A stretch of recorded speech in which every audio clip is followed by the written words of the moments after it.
Another is the question of Japan. Japan is the third great power, the third indispensable power in the Asian strategic balance. No arrangement between the US and China to negotiate their future power relationships can work unless it leaves Japan satisfied, because Japan remains too strong to be ignored. And Japan has a great stake in that outcome, and one that's very hard to satisfy. The closer the US and China become, the less secure Japan feels about America's willingness and capacity to protect it, and the tougher the choices that Japan faces. I do think that the problem of Japan's position in this remains a great source of concern. And Japan, I think, is very poorly placed itself to make the very tough choices that it faces because of the debilitating state of its political system at the moment. And the problem in Japan's position makes the slow accommodation between the US and China that one might otherwise hope for, I think, harder to manage. And it's also worth bearing in mind that military issues will keep intruding. A few months ago, an incident in the South China Sea off Hainan between a US naval auxiliary vessel and a Chinese fishing boat, so probably in inverted commas, did indicate the way in which changing military balance in the Western Pacific is reflected in concrete competitive activities at sea.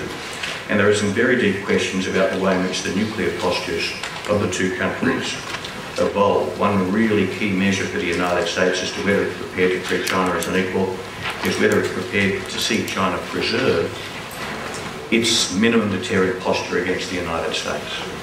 There is some clear evidence that the Bush administration was not prepared to do that. It remains unclear whether the Obama administration is going to do that. The Obama administration has a nuclear posture review underway. It will be terribly important to the future of US-China relations at that point. Let me finish on this point. Here in Australia, in the last few weeks, we've had a kind of a renewed focus on the implications of China's rise flowing out of our white paper. The white paper is quite a complicated document. It did very clearly put on the table the fact that China's rise is the most fundamental dynamic factor, the thing most fundamentally shaping Australia's strategic future. It was very easy for the public debate, and in places it was quite easy for the white paper itself to move from that very true judgment to a judgment that China's rise threatens Australia. I simply do not believe that is true. I do not believe there is anything inherent in the fact that China's power is growing, or the fact that its military power is growing, that increases the likelihood that China will attack Australia.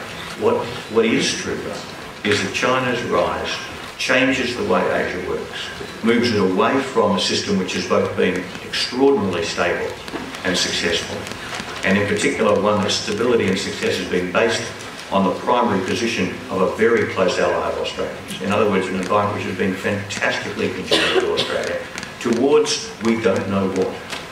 And whether that new order is as stable and successful for us as the one we've enjoyed for the last 40 years will depend on the capacity of leaders in Beijing and Washington and Tokyo to negotiate. It won't emerge by itself. It will need to be negotiated. And there's a significant risk. There's a significant chance they'll get it right, but there's a significant risk they'll get it wrong. That's what increases Australia's strategic risk, not the rise of China itself. Thank you.